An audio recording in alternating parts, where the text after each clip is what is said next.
Hi, hey, YouTube, what's up?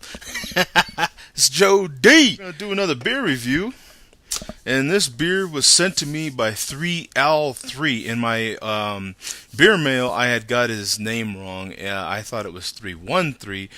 Uses a lowercase L, looks like a 1. There you go. So it was sent to us by 3L3, okay? And this is a Swedish beer, and it's called Nils Oscar Sorchi Blond.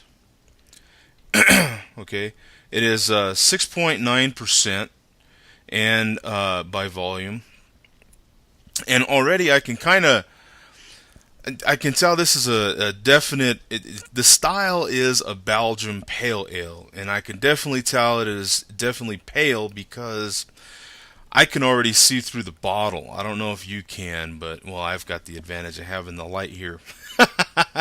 But in any case, I can already see the beer through the bottle, which is pretty amazing here. So that lets me know this beer is pretty light.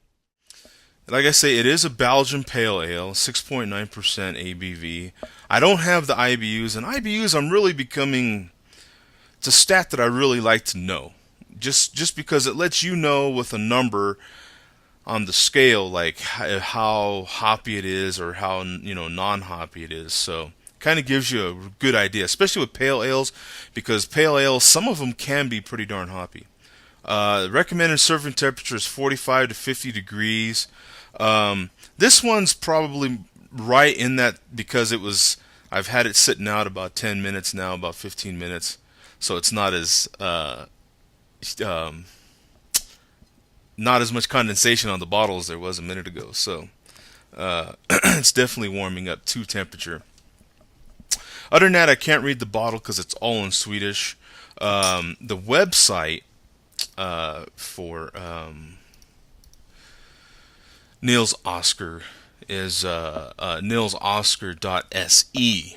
Okay, they say they have there is a little like a British flag up there for the English translation, but it doesn't translate. I used Google Translator, so I'm counting on Google Translator's translation for what I'm about to read you.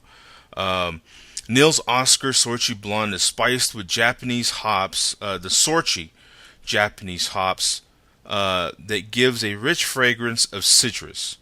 Um, let's see, this hop is brewed in the United States, okay, and the complex flavor enhanced with the fragrance of juniper and coriander.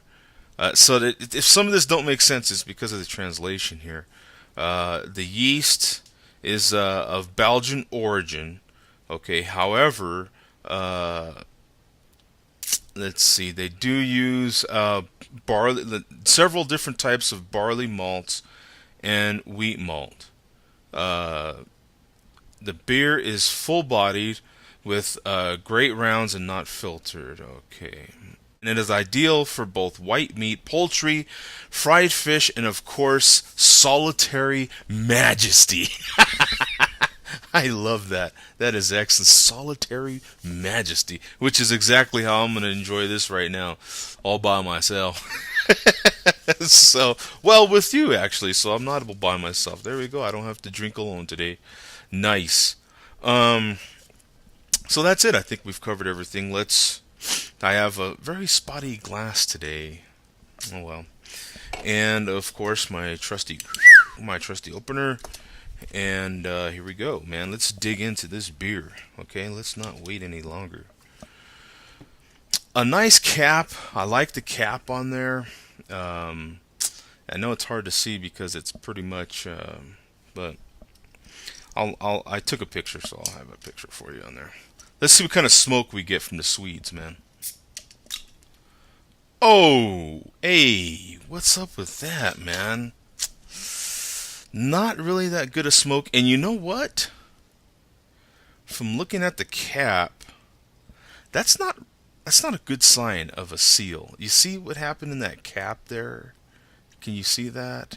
Look at that part right there. It's not like perfectly round like it. I don't really think that it got a good seal. You know, like you can see the inside of this dogfish head cap. Um, it's it's perfectly still round, and the whole seal part is still intact. So I hope that this didn't affect the beer. I hope that didn't affect the beer. Anyway, okay, just in case things turn out a little different than they are for everyone else here.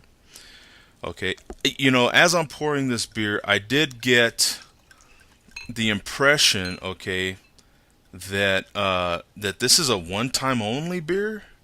It's not really a seasonal beer. That this is like a one-time only beer. Um, okay, so as we're looking at it here, look at that color. That color is just amazing. Just this really nice golden, uh, kind of hazy look to the beer.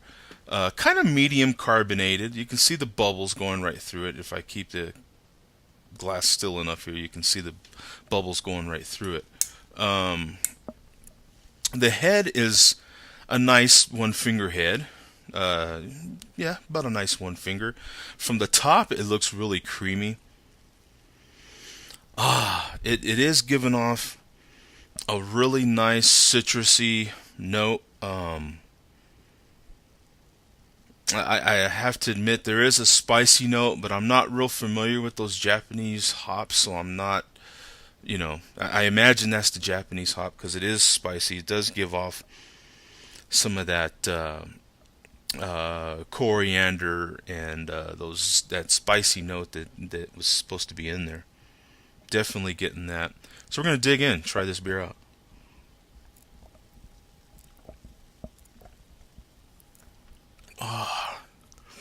Mm-mm. Man, that is delicious. Let me tell you. Bing, bing, bing, bing, bing. That's a two thumb up beer right there. Let me tell you. Look at the lacing on that. That is nice. You do get decent lacing off of most, not all, pale ales. You should, because they're a little more hoppy. If I had to guess on an IBU with this beer, I would guess it's got to be somewhere around maybe a high 40, low 50. It's not really. There is a little hot bite to it, but not. It's a real mild hot bite. Well, I would guess it's about a 45 or 50. The closer you get, some of your more extreme IPAs are high 80s, 90s. Those are pretty insane beers. But, the closer you get to 35, the more it's just like a regular ale. Uh,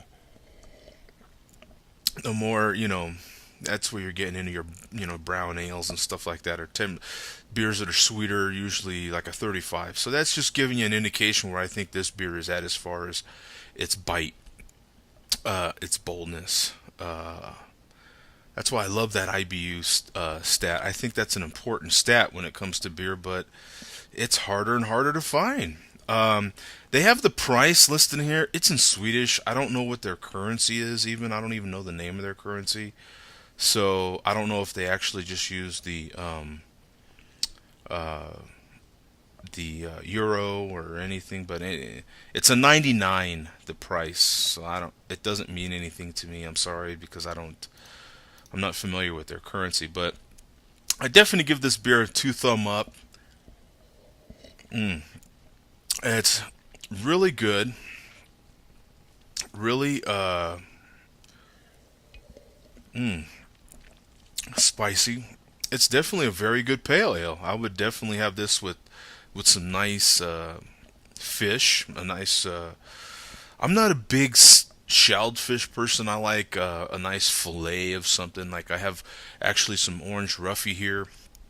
I would have it with that. I'd have it with any sort of nice fillet of a fish of some sort. Uh,